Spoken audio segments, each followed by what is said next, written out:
I think the majority of women in the tradwife space are having massive problems in their relationship that they will never talk about publicly. Are we talking about online influencers in the tradwife space? Yes. Conservative space? Yes. Some have speculated that your ex was a Romeo spy. Is there any possibility that that could be true? Ooh, I don't like crying on the internet, but my son's gonna grow up and he's gonna watch this, and I want him to know that I loved his dad very much. I think the one reason I don't remain tortured by this relationship is because I gave it everything. Within 1,000 times of him saying, I'm going to divorce you, 1,000 times I said, I'm not giving up on you.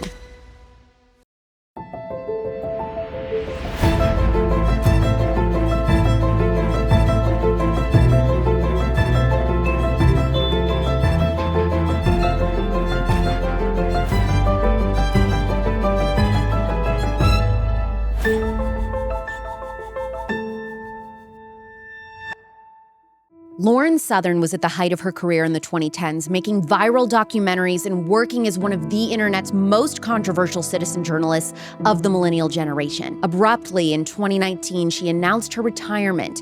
She was going to become a tradwife and find fulfillment in being a wife and a mom in a more private capacity. A few years of isolation later, she was back, revealing that she had separated from her husband in 2023. Now she claims becoming a trad wife, or heavily promoting being a subservient wife and mother within some right-wing circles, was one of the biggest and most dangerous mistakes of her life. She believes that social media is warping people's perception of what tradition actually looks like, and that the obsession with fulfilling the ideal image of marriage and family lacks the nuance and complexity of real life. That is the story of what happened to her, a trad wife fairy tale turned into a nightmare. This interview is a beautiful multi-camera shot episode on the Real Alex Clark YouTube channel that is made possible through generous donations from listeners like you who support our mission to heal a sick culture physically, mentally, and spiritually with this content. You can find a link in the description to make a tax-deductible donation, or if it's not a good time, leave a 5-star review on Apple Podcasts or Spotify at no cost to you. Today, you'll hear from Lauren Southern, a Canadian journalist, documentary filmmaker, YouTube firebrand, author, mother, and survivor. This is Culture Apothecary with Alex Clark.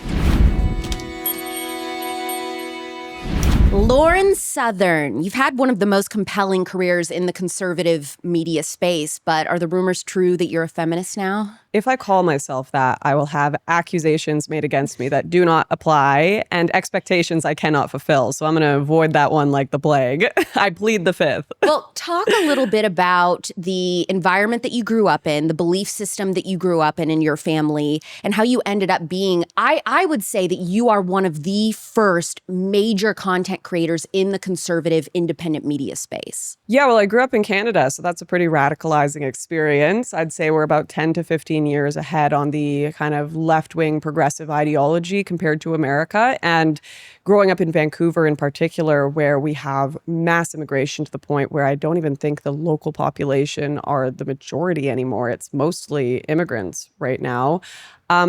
Made my lived experience one in which I had to embrace right-wing ideas. I was watching my culture entirely change before me.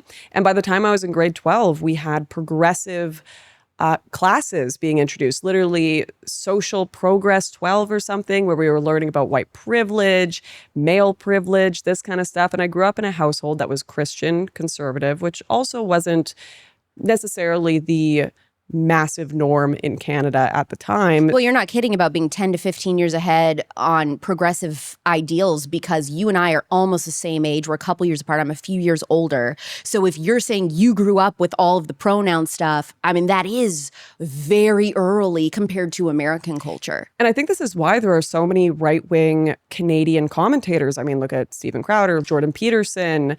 There are so many. Gavin McInnes, even Ted Cruz, our sleeper cell over here. Ted Cruz? He's Canadian. He's a secret Canadian. Oh, he is.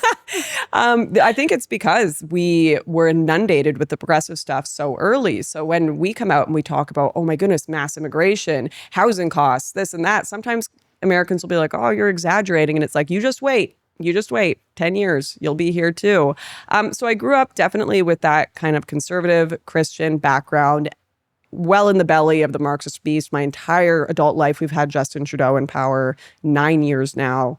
So that certainly pushed me to start making the videos I made, which began with criticisms of feminism, because the 2015-16 era was the boom of Gamergate. Did you ever follow Gamergate? No, tell me about it. It was basically when you had Anita Sarkeesian, Brianna Wu, who, funny enough, we talk now and are okay with each other, but they were in video games, journalism, and game design, and pushing for companies to have more representation of women, less sexist depictions of women. And a lot of gamers were just like, leave our games alone. We don't want to have this stuff forced into our games. We just want them to be good games. And do you know this because you just have a large male audience, so you're familiar, or you're a gamer too? I worked at EB Games for like 5 years. Okay. I used to wake up playing League of Legends in the morning. I was big on computers, computer games, all of it before I was really even into politics. So I was kind of in the middle of that zeitgeist as well, watching it,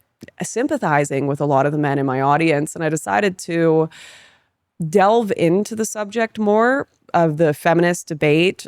I think my first video that went viral online, it was like overnight, was why I'm not a feminist. And it was, I think, a necessary pushback at the time to some more extremist stuff we were seeing. I think back to like the manspreading critiques. Is that really what we need to be talking about as a culture? All men are rapists, all men are misogynists. We live in a patriarchy. Rape culture, which I think is fake. Rape, of course, exists. Do we live in a culture that at the level of government, education, media, schooling supports rape? No. And the first step to stopping rape is acknowledging that every aspect of our culture actually condemns it, but we aren't necessarily putting the things in place we need to prevent it because it's still happening. Right. So yeah, I critiqued rape culture at big protests. I didn't understand a lot. They were doing slut walks at the time. Did you ever? Yep. Yeah. Well, and also that's when you had the Women's March. That was, a huge thing in response to Trump becoming president, at least in the States. Now the Women's March basically has evaporated. We don't really see that or hear of it. At least I haven't in several years. Yeah. Well, believe it or not, putting on little pink pussy hats and go running around topless does not stop sexism. Yeah. I never thought it would. Actually, I look back on it and I'm very frustrated and upset with feminists at the time, because I think there were points that all women needed to hear. There are actually very good feminist thinkers out there, but instead they got completely co-opted by this absurd progressive version where run around topless. Why can't we do that? We should be allowed to go get wasted at bars, and if we get raped, then it's the entire culture's fault. No. We need to be teaching women self-defense. We need to be teaching women to be smart about the decisions they make, because we do live in a world where bad things happen. Why have we created this cartoon utopian version of feminism where we have to expect and demand the world change using ridiculous protest methods and accusations against men, instead of living in reality and talking about the real things we can do to protect women, the real education we can give them? So would you say at the time that this content was what you would have been best known for? Like if somebody was like, who is Lauren Southern? It'd be like, oh, the anti-feminist girl. Or what would you say would have been like the number one thing people would associate you with? I was absolutely known as the girl against feminism. That was the number one thing. I was getting approached on the street about it. Petitions were created against me to kick me out of the Libertarian Party that I was a part of at the time for being an anti-feminist. Feminism was the name of the game back in the day. That was the big culture topic, which is funny because it's made a bit of a comeback, but now it's like this male kind of red pill feminism where it's like all women are evil, all women are whores. And the pendulum has swung. It's this like low IQ, I'm going to blame all of my problems, all of the world's problems on the other gender. And I was against it when it was feminism in 2015-16. And I'm against it now when it's this silly red pill stuff that decides to create an archetype of women that is the most absurd, extremist version possible that most certainly doesn't apply to every single one. But that isn't the only thing you're known for, because, I mean, you are one of the youngest, I think most fearless female documentary filmmakers and journalists on YouTube. You've been banned from the UK due to your unflinching reporting on things like the migrant crisis. Is that why it was so jarring to your audience when you ended up announcing, hey, I'm at the height of my career, I'm going to step away now from all of this because I'm going to be a wife and a mother? Oh, yes. Well, I didn't tell people that I was becoming a wife and a mother when I stepped away. I just slipped into the sweet night and said goodbye. But that was the reason. But there were also a lot of other things going on in the background that I didn't talk about publicly because it was so complicated. After I did my big documentary, Farmlands and Borderless, I was being massively attacked by large global media corporations, but also intelligence agencies. What were they saying about you? They were saying Lauren Southern is what? White nationalist was a big accusation. They were saying, anti-feminist, anti-trans, racist. People had also claimed, even in the media, that I had killed immigrants with a flare gun in the Mediterranean, which is always a fun one. That did not happen, but there was a lot of lore created around the identity of Lauren Southern at that time. And, I definitely did cheekier activism than a lot. I spoke about the Great Replacement, which got me in a lot of trouble. That was a mass cancellation worldwide. But now that's something that Tucker Carlson talks about. That's something that's talked about at CPAC. And explain what that is for somebody who is they're not deep into this political stuff like you and I, so they're like, wait, what? The Great Replacement is the idea that you have one population in the span of a certain amount of time, and then within 10, 15, 50 years, you have another population that's replaced them. So, for example, do you think that we could take the population of Sweden and put them in Japan and get rid of the Japanese population, and Japan would still be the same place? I don't think so. I think that Japan has been a series of families and traditions and history and, shared traumas and shared victories that have created a certain culture that has sprung up. And if you replace that population in quickly enough, you will lose that, right? So when we talk about mass immigration, if we don't have the integration aspect, the melting pot aspect that America certainly advertises, like you look at Luton in the UK, I did a little pride parade there, which got me banned because it's an entirely Muslim suburb now. If you were dropped in the middle of Luton with no knowledge of the UK, other than the things you had seen on TV, you'd be like, I'm in Oman, I'm in, Afghanistan. I don't know where, I'm not in Britain. This is what I like about you is that you, if you're not familiar with Lauren's work, I mean, you are a provocateur, but a provocateur with a point. So hosting a pride parade in a Muslim community, for example, it's helping people make these conclusions that are important. Sometimes you're just too early. So 6-7 years ago, talking about Great Replacement, that was so shocking, came off, everybody accused you of racism, white nationalism. It's like, no, it completely makes sense. It's a very important thing to bring up. It's a very important question to ask, but sometimes people are not ready. I think about with my audience, before the pandemic, I distinctly, because I launched my first show with Turning Point USA at the end of 2019, so this is a few months before the pandemic started. Within those first few months, there were some members of my audience that were raising questions in our Facebook group for fans of my show, asking questions about vaccinating your children and the vaccine schedule. Then it was like everybody attacked them like, oh my gosh, this is insane. This is way too radical. Give it a few months. Everybody's like, oh, these are really important questions to be asking. So sometimes there are creators like Lauren who really put their reputation on the line, asking these questions, asking culture to kind of think critically about certain issues politically that people are not ready to hear, and then you give it some time and then everybody's like, oh, well, yeah, we all agree with this. And I think you're one of those creators that really has it hard because you always seem to be too early on different ideas. Well, I think I started so young as well. I was 19 when my first video went viral, and from there on, I was known on the internet. I didn't get to have a normal adult life before getting into political commentary. And as I've gotten older, I've realized kind of the rhetorical methods that I need to use to explain things to people so it won't trigger them entirely. Like when we talk about the Great Replacement, everyone just thinks white nationalism, oh my goodness, you're racist, this, that. Okay, well, let's talk about the Indigenous tribes that were working so hard to preserve their culture. We do land acknowledgements in Canada. We talk about everything that was lost,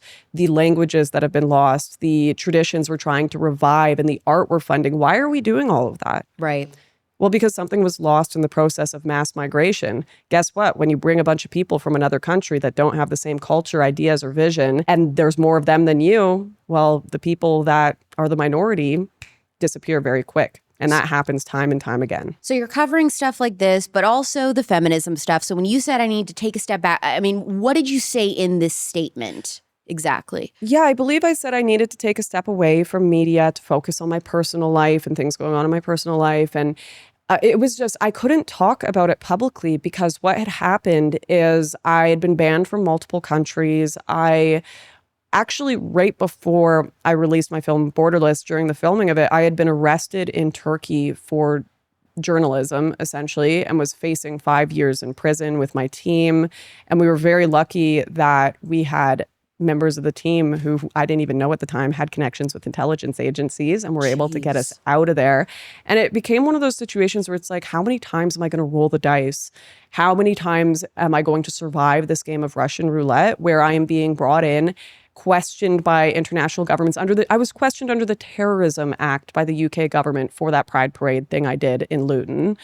And am I going to spend my entire adult life until I turn 35 years old behind bars because of my activism and never get to do the things that I'm doing activism for? I'm doing activism because I want to preserve a country so people can have families that they can raise with freedom of religion. You know, I want to have that family one day. I want to have kids. I want to be, you know, what I'm fighting for. Mm-hmm. And if I keep this going, like I am going to end up behind bars for sure. I just narrowly escaped going to jail in Turkey, narrowly. And when I got married, my husband was an Australian and he was also working for a federal government capacity. And the Australian government told me I wasn't going to be allowed to come to the country, visit family, nothing, unless I quit politics. It was literally in their stipulation letter to me. You are banned from the country. You're put on VACU, which is a list for terrorists, criminals, everything.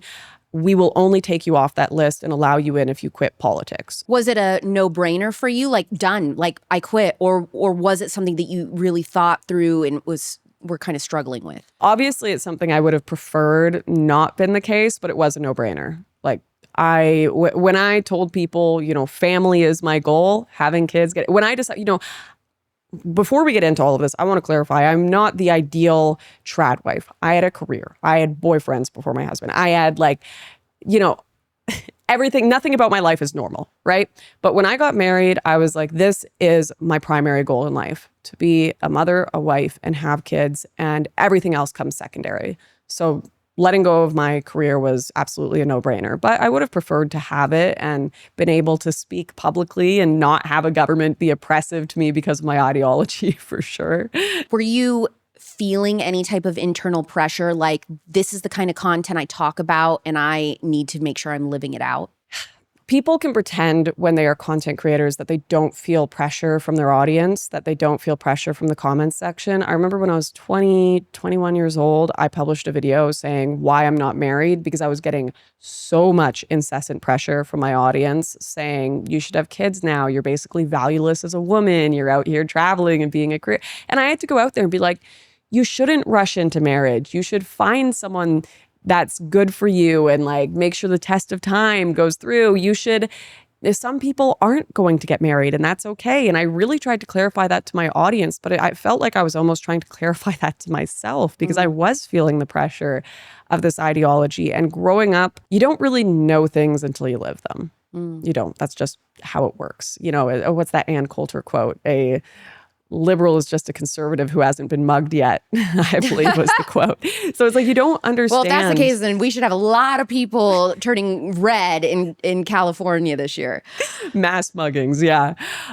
So especially in the zeitgeist, like I grew up throughout the whole creation of the internet. You know, I was born in 95 and I started on like Neopets as a young girl, the forums, Tumblr when it came out, Oh, yeah, I was big MSN on Messenger. Oh, you did Tumblr Yep. too? And I had MSN Messenger and AIM both. Yep. Yeah. So all of these like more rudimentary beginnings of the internet. And then by the time I was a teenager, like people started making YouTube content. You start watching that.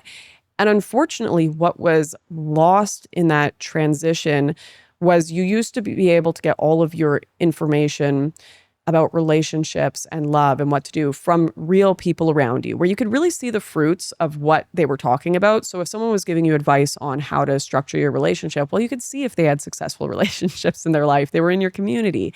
Whereas the information we're getting today is from a lot of people who are creating exciting advice, things that make you feel very confident about the approach you're taking. If you do this, if you follow this listicle, then you are going to be happy and healthy. And if you don't do this, you're going to be a miserable wench.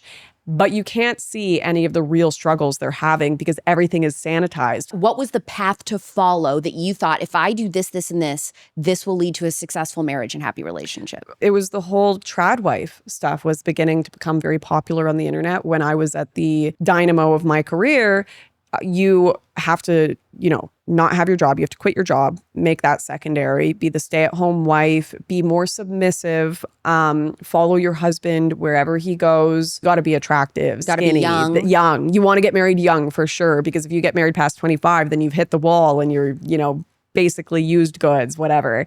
There were all of these advice pieces that I thought I had won the lottery. I found a very masculine guy with a masculine career, and I did absolutely love my husband. One of the worst things that you're ingesting on a daily basis that you should switch out immediately is your coffee and creamer. Oftentimes, the first several ingredients listed in creamers are seed oils, thickeners, and fillers, natural or artificial flavors, basically not anything real in there. Coffee can be riddled with mold. It's very important that even organic coffee is tested multiple times for mold and mycotoxins. When people ask me for trusted coffee and coffee creamers, I always direct them to Taylor Duke's Wellness. Taylor survived brain cancer. She knows how crucial it is to keep chemicals and junk out of your food. Her organic, dairy-free creamer is made with intentional ingredients like MCT powder, L-theanine, and adaptogens to give you long-lasting energy, enhanced focus, stress relief, and an immune boost in a cup. I think it is so freaking cool that there's some L-theanine in there. That's one of my favorite all-time supplements for stress relief. Her organic superfood creamer has a delicious creamy taste, pairs great with the Taylor Duke's Wellness Pure Coffee. It is time to level up your morning cup. Start your day with real food ingredients, not chemicals. Taylor Duke's Wellness is your go-to spot for trusted salt, electrolyte mixes, bone broth, protein powders, and very thoroughly sourced vitamins and supplements like magnesium and vitamin D3K2, two that I think everyone can benefit from taking. Shop around at shop.taylordukeswellness.com. Use code Alex Clark for 10% off. That's shop.taylordukeswellness.com with code Alex Clark for 10% off. Tell us how you met him and what your first impression was. The first time I met him was actually, we weren't dating or anything then, but it was when I was touring Australia, and he was introduced to me as like a government dignitary. So it was very impressive, very important person. We shook hands, took a picture, and then I had to go and do my speeches. And then I didn't meet him again for a while, and we weren't even dating then either, but he actually, in a way, kind of saved me from jail in Turkey. I can't get into the details too much because it is like really weird government stuff that was going on, but he wasn't supposed to come and get me if I got arrested. He wasn't supposed to, because he might sacrifice his security clearance. He might, get in trouble himself with his government jobs. And I remember after being arrested by the military, they handed us over to the gendarme, and my security that was with me at the time looked at me and he's like, "We're screwed if we get handed over to the gendarme because they can charge us. The military couldn't charge us, but these people can." They bring us in, at gunpoint in these cars to this little rickety old station with the lights swinging in the ceiling, a painting of Ataturk. And I remember walking in there thinking, wow, I'm probably going to jail for the rest of my 20s. And then seeing, he wasn't my husband at the time, but my husband waiting there after he was supposed to cut and run and leave me. and thinking, oh my goodness, what an incredible man. And how soon were you married and pregnant? We moved very quick. It was like we had known each other for like, I guess I'd met him like 8 months beforehand, but we only dated for like 5 months. What did your ex tell you that he was looking for in an ideal relationship? So this is something I think about a lot also, because I spend a lot of time online talking about what I wanted. So if you wanted to date me, you could go look up exactly the things I would want to hear. You could go look at my Twitter timeline, my YouTube, and he told me everything I wanted to hear.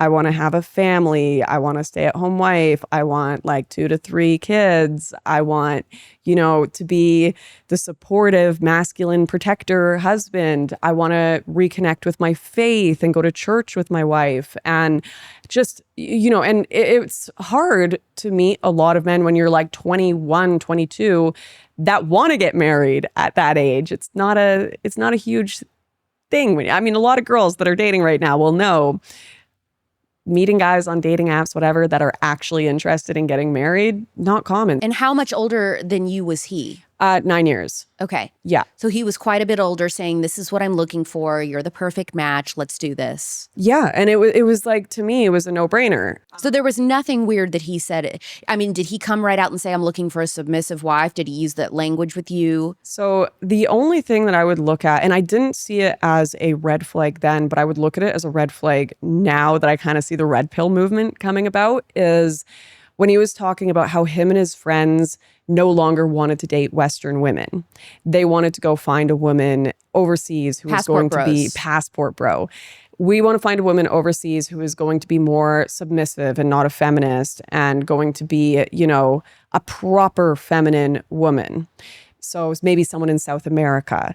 Now I look at that and, I get it. No one wants to be dating the like hardcore feminist, I hate men kind of girl that's gonna want to arm wrestle you and never have kids. Like, of course, like that doesn't make sense. But in a lot of ways, some of the guys who are saying this literally want like a non-human as their wife, like a non-person. They don't want to have to work on conflict resolution. Which it doesn't make any sense to me, because to me, I mean, maybe there's some aspect of that or truth to that because of a language barrier. But also, I feel like women from other cultures, they are the ones that are the most feisty, very, they will talk back. I don't know. This idea of like anyone else from a non-American culture, like they're very submissive. And I don't know. I don't know that I don't believe that either. I know. I don't get that vibe. From any woman that I know that is from somewhere else, they all seem to be way more, combative, I guess. Yeah. And then the other thing that, everyone watching this is going to know is I wouldn't normally date a girl your age, but you're not like other girls. You're smarter than the other 22-year-old girls, And once again, when you're 22 years old, you're kind of like, of course I am. I'm the smartest 22-year-old that ever existed. Like, that's me. What a compliment. But it's like, no, I'm just a little more naive. What did he say about his views on working women? Did not like them.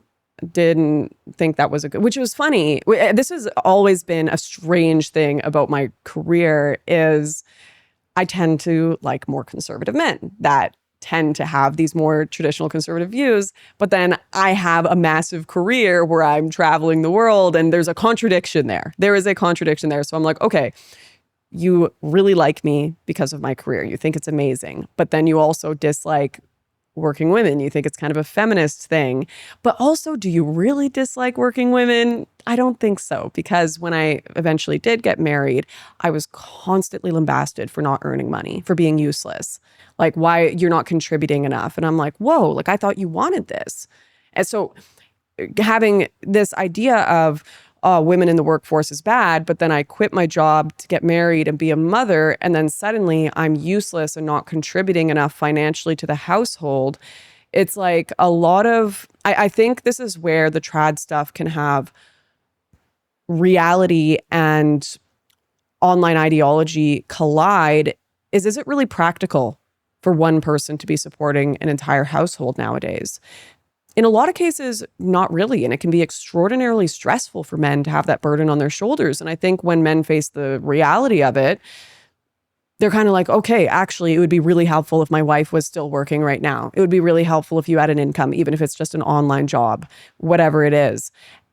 So it's like kind of trying to make a square peg fit into a round hole, where it maybe would have been even more beneficial had I been the main earner and pursued my career. And then he was kind of supportive in the background. That might have worked better. But because there was this ideology in mind of, no, this is what a marriage is supposed to look like, this is what gender roles are supposed to look like, it became presentation over practicality. And that really hurt things, in my opinion. I think every woman a little bit, maybe not every single one, but definitely me, every woman a little bit wants to be able to be in her feminine. And that's why you were able to talk yourself out of your own intuition. Yes. I'm like, I want to be vulnerable. I want to give my whole heart to someone. And part of that means not trying to be the boss babe and question him everywhere, not trying to fight with him, accepting who he is, trying to forgive, radical forgiveness. And I had really mentally decided, like, this is my person. I don't want any other man, not interested. This is my person. And I'm going to do my best to love him for who he is. But, you know, a relationship is two people. It's both ways. And both of you have to be looking to improve yourself and grow. And if one person is under the impression that they're perfect, which I find this a lot with maybe other girls, like men will tell you, we don't change after 30. We don't change after 30. This is who we're going to be. So you either accept it or we can break up. And that was a thing that was used a lot is whenever there was kind of a problem that arose, he would be like, okay, well, we're going to break up then. And that would create this like abandonment complex in me where I was like, this thing that I have given up my career for, that I am, you know, this is the person I want to marry. This is the person I want to have kids with, or especially when I was already, you know, married and pregnant. I can't lose this. Like I have to, it got really bad when I was pregnant. Okay, well, we're going to get divorced.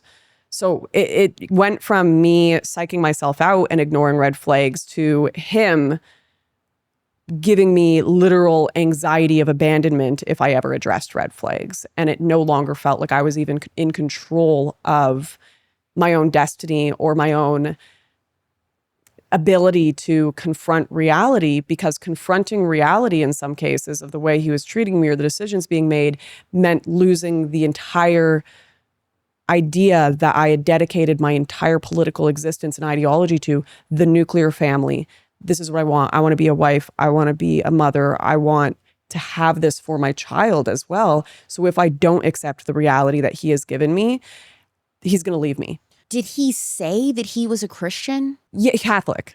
Okay. Yeah, which, you know, a lot of debate around there, but that's a whole nother podcast. Right. Yes. Okay. Because I was just curious like about we went that. to mass when we were Okay. together. Yeah. What were some of the ways that he strategically isolated you from your friends and family when you first got together? Well, it definitely began with like little subtle comments about how everyone in my work sphere was problematic, how I shouldn't talk to them. And don't get me wrong, like there's some accuracy there. There's a lot of problematic people within the political sphere. But it definitely became this thing where I was made to feel like every accomplishment that I had made in my life, my documentaries, all of it was horrible and connected to this horrible sphere of people. So I can never be proud of it. I have to kind of leave it behind, never engage with it. And it was really like the major one came around when I had just given birth. It was a week after I had had my baby, and he accepted a job in Australia. And he had promised, one of the things that I was like, wow, this is an amazing man, is he was like, I will move to Canada with you. I don't, because I told him I can't do a long distance thing and I'm not moving to Australia. I want to be with my family. I've been away from them for far too long, traveling the world, doing these films. I need to be in Canada with my family. And he's like, fine. I have made all the preparations to move to Canada and to be with you there. And we will live there, grow old there, everything. And I was like, wow, I've never met a man with such a like sacrificial spirit for love. That's incredible. But a week after I gave birth, he accepted a job in Australia without any conversation between us about it and said, I will divorce you if you don't come to Australia with me. And it was somewhere where it wasn't even going to be near his family or anyone we knew. And when you've just had a baby, like you need support systems. You need people to help you out. It's hard to tell if you have postpartum depression, all these things. There's a lot of factors that mean you need your family and support systems in that space. Did you share with your friends and family that he was constantly threatening divorce if he didn't do what he wanted? No, I was too nervous I felt embarrassed. I felt ashamed that I was even in that position. And definitely this is another big thing with the kind of trad sphere. And it's just, I know so many people that are living this life where they're posting the family photos, where they're posting the sour bread baking, we're the happiest family on earth. And then you'll have these private conversations in like the dead of night where it's all hush hush. And it's like, he told me I should kill myself again. He told me he hates me. He told me he's seeing another woman. But none of it, it's like everyone is so embarrassed of having these real, or the other way around. There are men in these positions too, right? Where their wife is like doing something horrible to them. And there's so much pressure to keep up appearances because otherwise it's like you've failed. You have failed at what your life is supposed to be. And now you're just another one of those degenerates. Was he saying to you that you should kill yourself at No. certain points? This is other women that I knew. What kinds of things would he say to you when you were fighting? A lot of you're dead weight on my life. Like you're useless. All you are is dead weight to me. You're pathetic. Like, you know, I remember like a very specific rant towards me because every once in a while I'd get a bit of confidence and I'd be like, okay, well, like if you're going to abandon us, then I can't control that. Like you keep telling me you're going to abandon us. I guess I got to move on. And there would be like very specific psychological things like, okay, you think you can move on from me? You might find another guy that's better, but in most cases, you might find a guy that's more abusive. He might beat you. He might be horrible to you. Good luck with that. Like very calculated kind of comments to kind of mess me up psychologically. This is stuff that I can't say where his headspace was. He is someone that I still love. He was my husband, right? I still love him. I can't be in contact with him because of the way that he treated me and treated us, and also because he abandoned us. But there is still like a big part of me where it's like, I don't even recounting these stories. It's hard for me to recount them or think about them because I try not to. Like my son's going to grow up and he's going to watch this, and I want him to know that I loved his dad very much. Sorry. Yeah, it's okay. Ooh, I don't like crying on the internet, but thanks. It's okay. Take your time. And there were good times. Like there were good times. There were lovely, beautiful times. Camping, like going to the zoo, all this kind of stuff. Just, I think people love the way they know how to love. And I think that he grew up in a very difficult life, and it's not my place to talk about the type of life he had and the childhood he had, but it wasn't an easy one. And when I recount these stories, I actually believe that he felt he was doing better than what he grew up with. And so that very well could be true. Right? As much as some of it is like, it's not okay. It's not okay to call your wife. It's complex to be in an abusive relationship. I love this person. I don't love how they treat me. And it's rationalizing that. It's you get the same thing with kids in foster care, is that they are rescued from these horrific situations within their family. And yet they'll still ask things like, when do I get to go home? It's very, very complex. Yeah. So it's like, I don't know. I think I've given the idea, like you don't call your wife worthless. You don't lock her out of the house. You don't tell someone you're going to divorce them if they don't come to another country with you, if you've already had a kid. Like there are so many things I could recount. There are more detailed things. There are more horrific things. There are beautiful aspects of the relationship that I could recount. But yeah, I just also have to keep in mind, like my son's going to grow up and he's going to watch this stuff one day. And I hope his dad heals. I do. Like ultimately, despite all of this and despite everything that's happened, I hope he heals and I hope he grows as a person. And I'll never name him. I'll never dox him. I'll never say who he was because I don't want this to follow him around for the rest of his life. After he left us, he did try to email tons of people in my work sphere and say that the reason was because we I cheated on him and I stole his child, all these things that were untrue. So he really did try to destroy my reputation publicly. And he left you. He left us. And I begged him to have shared custody and he rejected it. And I don't know why. It seemed so unnecessarily cruel. I was living with my parents, trying to, you know, just pick up the pieces of my life and create a good life for my child. And I didn't understand why the cruelty, why he would do this to us. How long did the marriage last? It was only a few years. Yeah, only 2 years. Does your kid struggle to want to brush their teeth? Are you also worried about questionable ingredients that could be lurking in their personal care products? You need to switch the family to Zebra. Zebra is the strictest non-toxic toothpaste brand that I have found. Nothing sourced from China, made in the USA, only organic or farms doing things right who couldn't afford the organic label. Their toothpaste is also made with xylitol, not fluoride or hydroxyapatite. There is mint or coconut toothpaste or tooth tabs. Kids love how fun those are. You get a little cube wet and then you chew it and then brush, or some people even eat them like a breath mint. Totally up to you. Make brushing teeth fun again. Zebra also has amazing unisex, non-toxic, and organic deodorants. My favorite I've ever used. Do not sleep on this brand, especially before you brush your teeth. Go to yayzebra.com, use code Alex for 10% off any order. Yayzebra.com for 10% off non-toxic toothpaste, floss, deodorant, and more. Now, this is interesting. Some have speculated that your ex was a Romeo spy, that because of your work, because of his line of work, he was sent specifically to get you off the internet, to derail you from your career. Is there any possibility that that could be true? I'd be lying if I sat here and said I hadn't considered it and like deeply thought about it, because I always wondered, like, why? What was the point of saying these things to me? What was the point of treating me this way? Why did Australia ban me if I didn't quit politics? Why did I have a federal agent and someone who was contracting with the FBI on my border list tour? And there's also aspects that I haven't talked about publicly where I have had contact with intelligence agencies.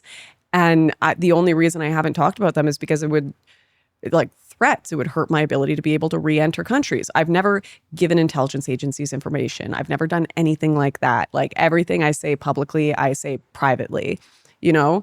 But it's just like these, like when I was banned from America for a few years, I couldn't enter here for 2 years. I didn't talk about it publicly until I was able to get back in because I knew it would hurt my chances of getting back in. So there were a lot of these things that I put together and I'm like, ooh, if that is even like 1% of a possibility, that is like severely sending me for a spin. But then there's aspects of it that I look at and I'm like, he genuinely did have his career hurt by me, even though he did tell me at the beginning, like, I'm willing to give up my job for you. I understand that marrying you is going to have a severe consequence for my upward mobility within this apparatus, this government apparatus. Like, I'm willing to give that up for you. And both of us kind of did that back and forth. So I watched him have his security clearance downgraded for marrying me. I went to work dinners where people put in contact reports about me, and that caused massive chaos within his work sphere. So I did watch his work suffer as a result of marrying me. Do you blame yourself for your marriage ending?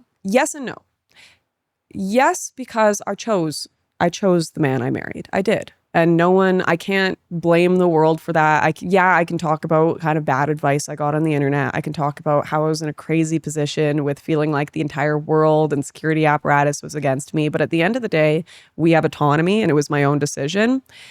But then on the other hand, I think the one reason I don't remain tortured by this relationship, and I'm living a very good, beautiful life right now that I'm proud of, is because I gave it everything. I can truly say within 1,000 times of him saying, I'm going to divorce you, 1,000 times I said, I'm not giving up on you. So what were the tips and tricks that the tradwife internet said, if you do this, your marriage will thrive, that you were throwing at the wall and nothing was sticking? Oh, well, I definitely,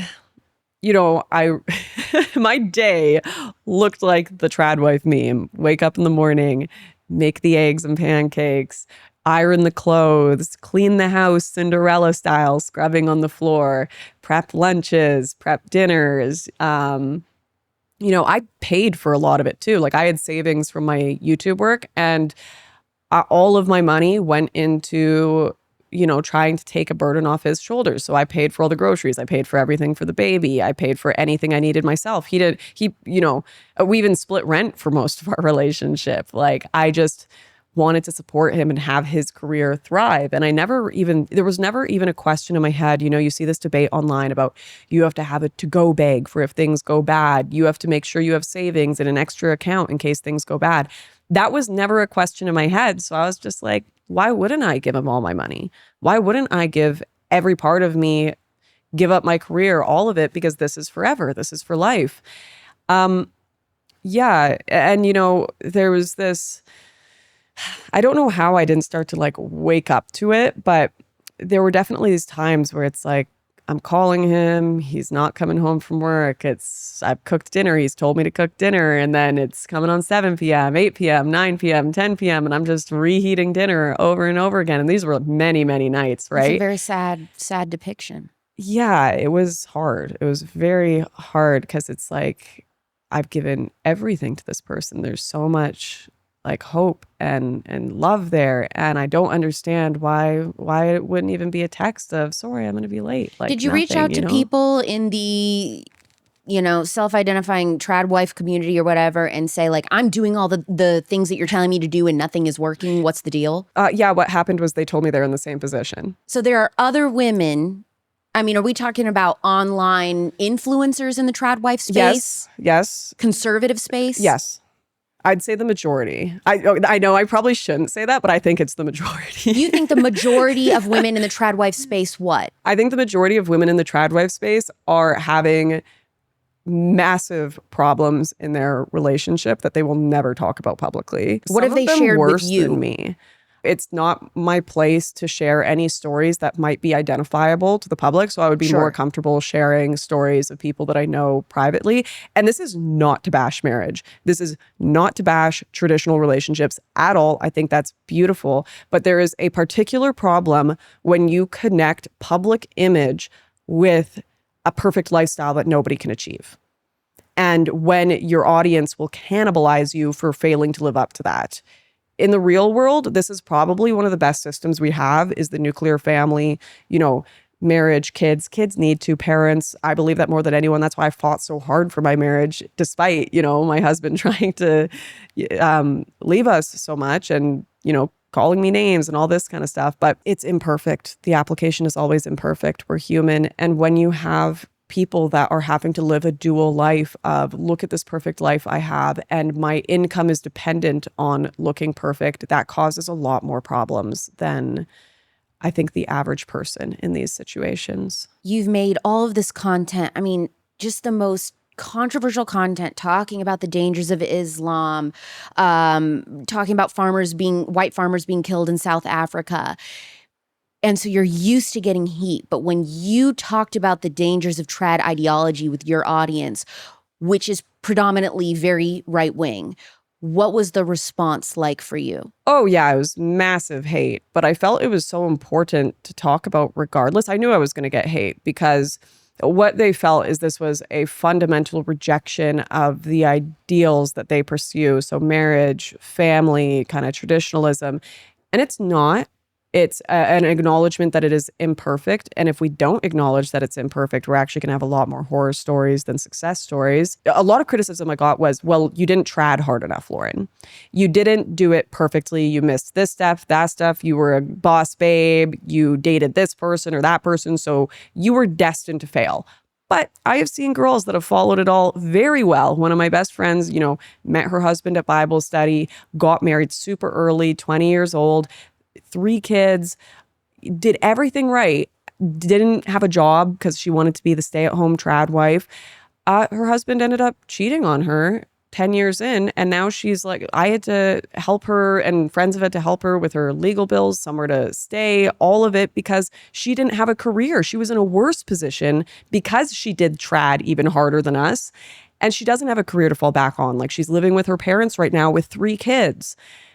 And she's like beside herself. And what's causing it to be even worse is this like cognitive dissonance of, wow, I did everything right and I failed when I was told by this specific sect of ideologues that if I did this, my life would be happy. I would be successful. I wouldn't end up like these liberals that live with mom at home. And now I'm here in an even worse position with 3 kids to support.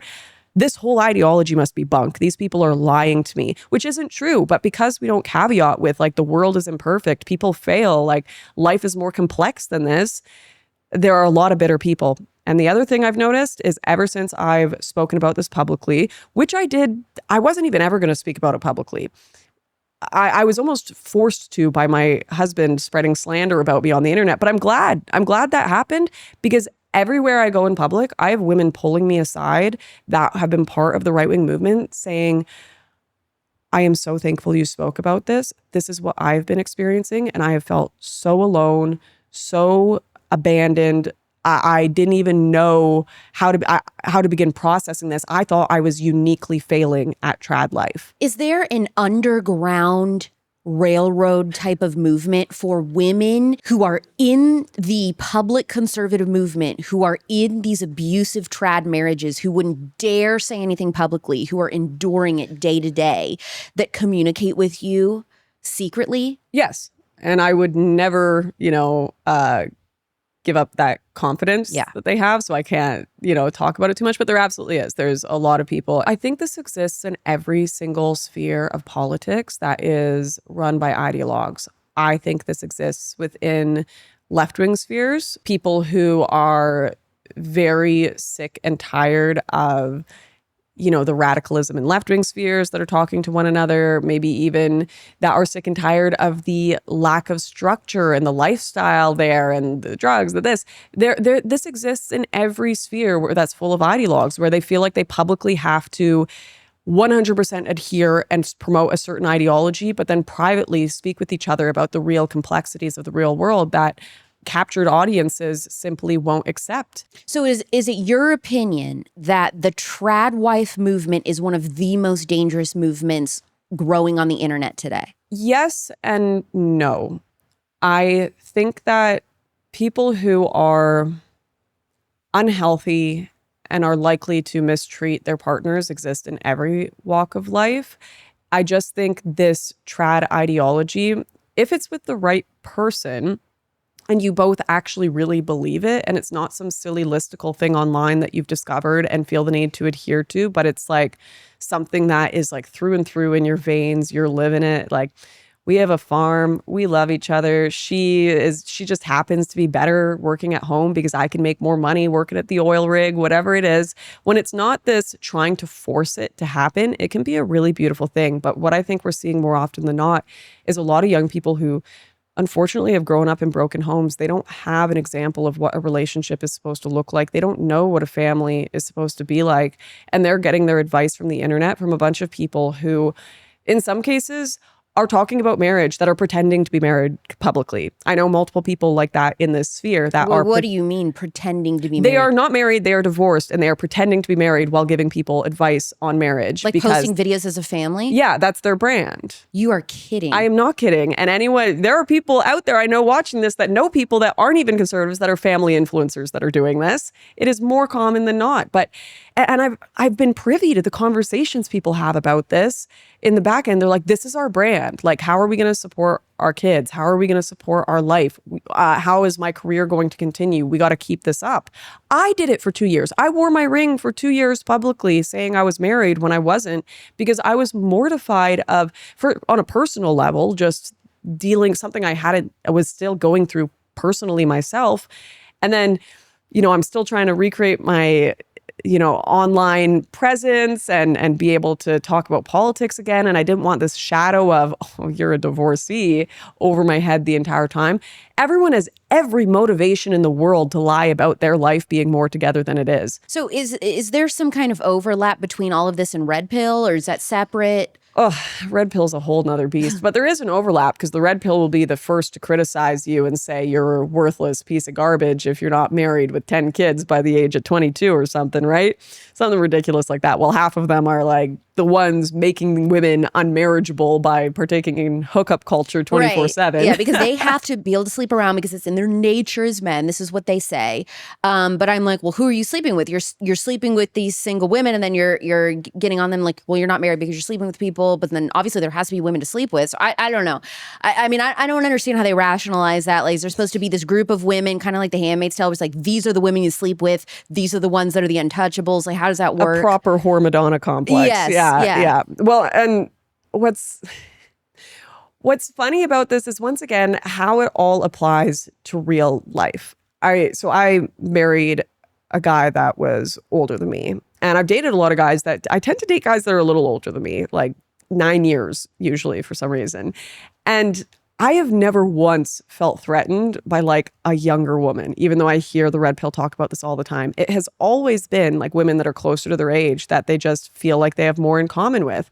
Oh, that was another thing I was told all the time. Like, I feel like I'm your parent because you're so much younger than me. You're like my child. He switched and used it against you. Yes, it was used against me all the time. Like, you're just like an ignorant child. What would you say to somebody that says, okay, you are blaming this entire movement, which is more often than not used for good, when really the blame would lie on the person itself? You just married the wrong person. The ideology itself isn't rotten. It was the person. Well, I think I base a lot of my beliefs on the world, whether it be my criticisms of mass immigration or, kind of crazy progressive ideology. It's based on my experiences in real life, like day-to-day reality. Have I ever met someone in a marriage that was perfectly adhering to all of these trad stereotypes online? First of all, I've never met someone in that marriage. Never. Because they don't exist. The closest you can get is someone like Ballerina Farm, but like pretty sure they're the children of like the CEO of JetBlue or something and have millions of dollars to be able to have time to do all this. And that's not a critique of them. Like, more power to you. I think that's amazing. But the average person going out here and trying to bake sourdough bread all day probably can't do it. You probably can't afford it. You probably need a 2-income household to live, definitely in Canada. I don't know about how America's doing with that these days, but definitely in Canada. So it's not even on a practical level. Like, if you are trying to fit into this ideological confinement, it's going to cause a lot of psychological stress. Yeah. Because you're supposed to be pursuing a relationship and a family and doing things for the sake of what is practically best for you, what is practically going to create the healthiest relationship, not what other people are going to think of your relationship. And maybe there are situations where men actually will be better as the stay-at-home dad in some cases. But if you're so worried about fitting into trad TM, whatever the advertised trad trademark, then you'd rather blow up your whole relationship than do the thing that's healthiest. In hindsight, do you feel like Lauren Southern was too radical politically in her early 20s? It depends what you mean by too radical. I was too naive. Some of the ideas I had that would have been considered radical at the time aren't so radical now because they've been vindicated by reality. And the other ideas, I was too naive. I didn't understand the world well enough. I didn't understand relationships well enough. And I guess that's where you could say I was too radical. I was way too confident in opinions that I had no business being so confident in.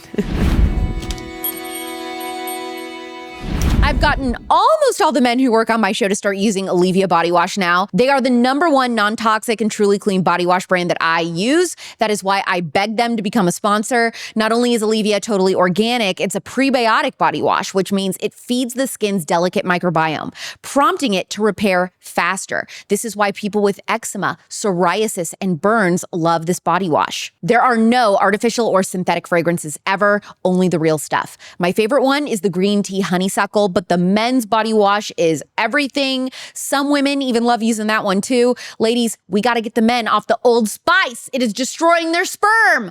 Go to Olivia.com, use code Alex15 for 15% off. That's Olivia.com with code Alex15 for 15% off the best organic prebiotic body wash. A reporter came and followed me around for a few days, and I told her, you can snoop around my apartment. I have nothing to hide. So when she opened my cabinet and saw all my Garnuu period products, she said, I didn't know if you were telling the truth or just saying you did this for the podcast. I am telling the truth. Garnuu is the only period brand that I will use for 100% organic cotton pads and tampons. So many tampon brands are saturated with glyphosate and heavy metals. If you don't think that could be affecting your fertility or the severity of your period cramps, you'd be wrong. It is crucial to only use 100% organic cotton pads and tampons, or use a cup. Garnuu has cups too.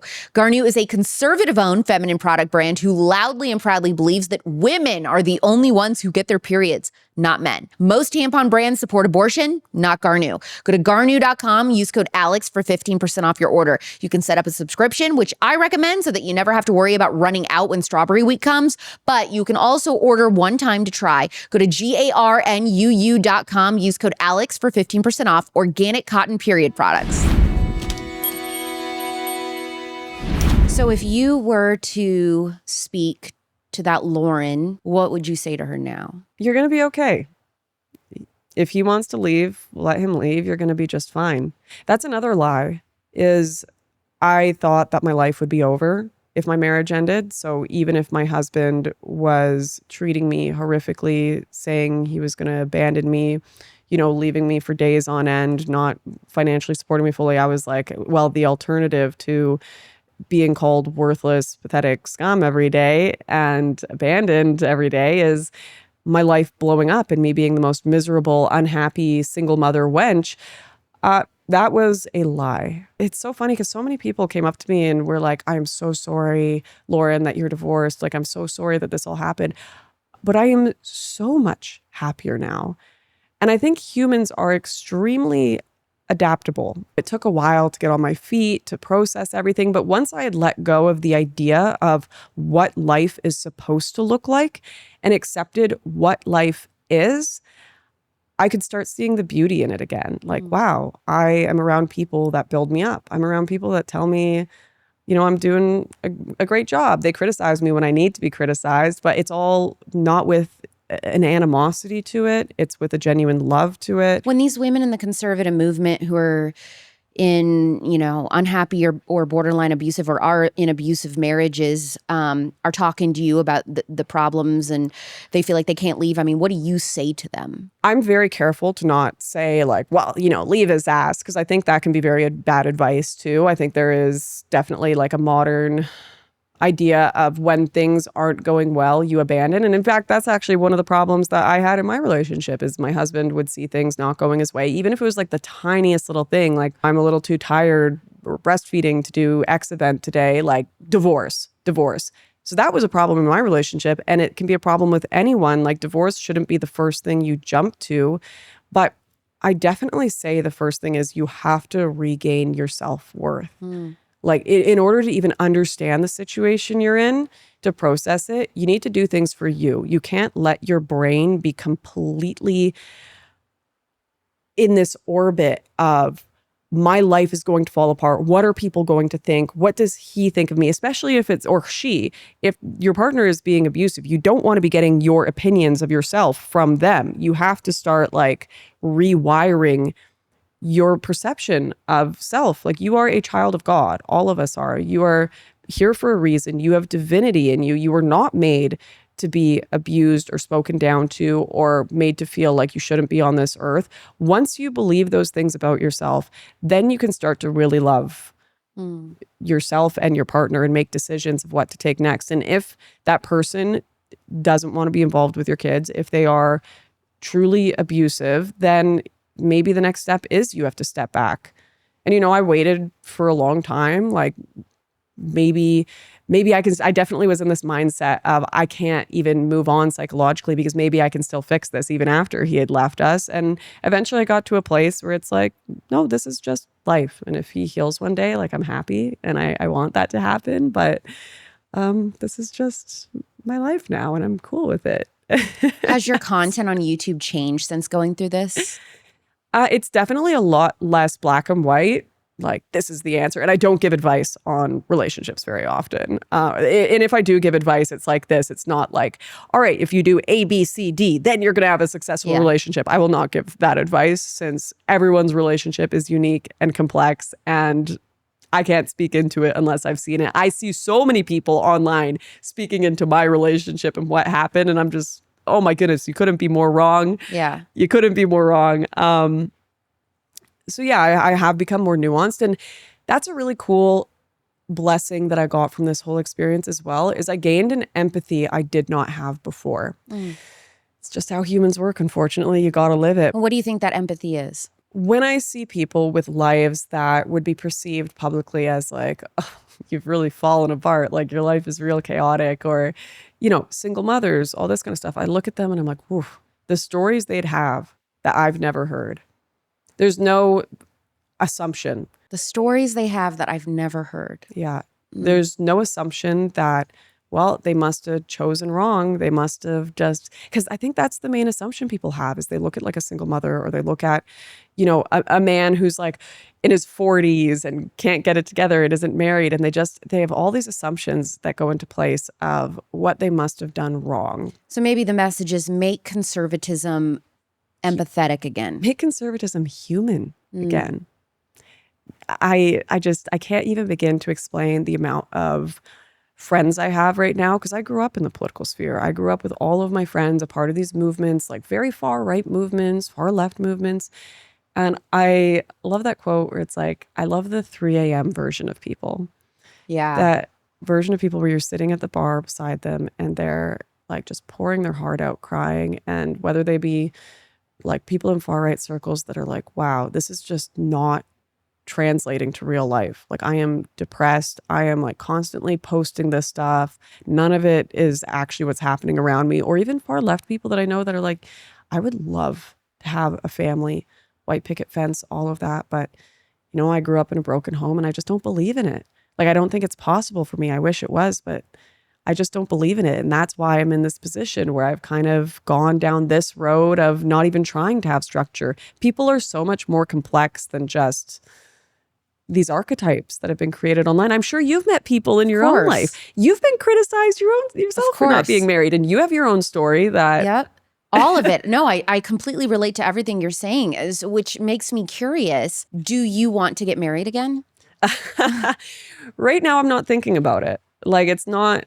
Because this is one thing that I realized caused a lot of problems when I was younger, was I have to get married. Yeah. I am worthless if I don't get married. And see, that I struggle with that. That's my struggle, is that I hold myself to that standard, and I, you know, that's how my internal dialogue is with me a lot of the times. And then of course it's reinforced by reading comments saying the same thing. It's fueling that. I think what you said is very important for the people listening who are fans of these creators in the conservative movement or otherwise, just public figures in general, influencers, whatever. It's just a lie when people are like, how do you get so confident? How do the comments not bother you? Depends on what the comments are. Are the comments telling me I'm a misogynist, racist, you know, conservative woman who hates herself, or whatever? Those types of things never bother me, because I know they're not true. But it is true that I'm in my 30s and I'm not married with kids. So those personal attacks definitely eat at me. I don't know that it is possible to get to a place as a public figure where those things don't hurt at least a little bit. You just have to, you learn to like at least block out some of it, 75%, move on. Like, I acknowledge it. Yes, it's true. I wish it wasn't, you know, and we move on. It's so important that you can be honest about that, though, because I see people lose their minds off of pretending none of this affects me. No, not affected. But then it comes out in subconscious ways. It's a disservice to our audience, because our audience, these are regular people with regular jobs who are terrified of losing their jobs for posting something conservative, and they get one negative comment calling them out for being conservative, and they're like, oh my gosh, my life is over. They obsess over that one comment for a month or whatever, and they're just like, how do you do this every day? That's why I think it's important to talk about, is that it does affect us. Oh, for sure. You know, so they feel like, oh, maybe I shouldn't be upset by this. You know, Alex and Lauren do this every day. They get this every day. Mm-hmm. I don't know. Well, one thing I've done is, like, on Twitter, for example, X, I've taken off notifications for people who haven't verified their phone number or their email. And it's like gotten rid of 90% of the garbage abusive comments, because most people in the real world, the things they're saying to you, like there's no person that's going to come up to you and be like, you eggless harlot, why aren't you married at 31 in real life? Because that's not how real humans act. Yeah. It's very bitter people that want to hide their identity because they have failed in life and they need you to feel like you've failed in life, even if you don't feel that way yourself. And so they do it behind, these anonymous accounts. I have personal notifications turned off for all of my apps. So Instagram, Twitter, Facebook, everything. The only time I see where I'm tagged in things is if I open the app and I click that notification. The only notifications that I get from X are like, I have breaking news apps like ping me. So I, know what's going on with like the election and stuff like that. But otherwise, personally, when I'm getting tagged and stuff, I have that turned off. Yeah, and you have to let people scream into the void if they are like that. Also, just you can't be on it too much because there's audience capture. We talk so much about the capture of the mainstream media and how they're biased and liberal, and obviously all of this is true, but we don't talk so much about audience capture among right-wing audiences where people, or particularly, YouTubers that have a very niche audience, and if they lose that audience, they're never going to be able to get a normal job again. They're not going to be able to support themselves. They have no choice but to keep feeding into what their audience want to hear, or they'll literally be homeless in some cases. Yeah, we could probably both say the same name at the same time. I can totally think of people that have gone, they are so extreme in the content they're producing. There is no way they would never be able to get a job anywhere. Period. And if they alienate the audience they've created, yes, it's over for them. And that's what they're doing. That's why they're saying captured things, entirely. Don't date, don't get married, stay loyal to me, that you're loyal to the movement, because they want them all to be in the same situation. What videos of yours or documentaries of yours do you recommend people watch if they're just hearing of you for the first time? Yeah, I would definitely recommend you watch my film Farmlands or Borderless. They're my two biggest documentaries. You can find them on my YouTube channel, Lauren Southern. And I'm going to be revamping and doing more videos on my YouTube channel these next few months. So there'll probably be some new content there as well. I think you particularly liked my video on red pill. I gave it some silly clickbait name. There is a huge overlap between red pill and Islam, which I don't think a lot of people are talking about. They're saying I'm a conservative man, these red pill guys. I'm conservative, but they're obsessed with Islam and very welcoming to Islam, which is very interesting. Yes. I think there's definitely an overlap between the mass migration we've seen from countries that are more primed to be sexist towards women and the uptick of content we're seeing in the English-speaking world that is objectively like women shouldn't work, women shouldn't vote, women, and whatever. You should be free to have these opinions, but to pretend that they have any bearing in reality, it's very ACAB to me how the BLM protesters used to run around and be like, disband the police. And it's like, that's not going to happen. You guys are in this weird circle jerk on the internet where you think the 19th Amendment's going to be deleted or the police are going to be deleted. And this has no bearing on real conversations that real humans are having. And it's so important to get people out of that box because it destroys their real life. Like I have friends of mine that have gone deep into these ideologies that have no bearing on reality. And then they're calling me up like, I'm depressed. My life is falling apart. I can't get a normal job. I can't get normal friends. And I'm like, you are stuck in an unreality. You are stuck in delusion land and you're not a bad person. Like there are a lot of good people that just go down the rabbit hole. And this is what I hate about cancel culture. This is what I hate about the mainstream media stuff. People go down a rabbit hole and then they create no ability for them to exit it. Well, and that's why I wanted to have you on is I knew some of my audience would appreciate finally a different perspective on all this trad stuff that we talk about in sourdough and whatever. They're going to love that. And then some people might be a bit challenged by your story and the things that you're sharing. And I like having somebody like you on. It's like we have so much in common, but maybe your take on something that's really big in culture right now is going to challenge the audience in a way. And I thought that was important to just be like, let's hear a little bit of a different perspective and just see what you think. Yeah. And I think this is like serious stuff. There are stories all the time, both men and women that come out where it's like they've been trying to talk forever about how their partner was abusing them or they were in a rough situation. And then they end up in a true crime documentary. I remember when I was in Australia, like the first few weeks or months I was there was a horrific story of a footballer there who had locked his wife and his kids in the car and set it on fire and killed them all.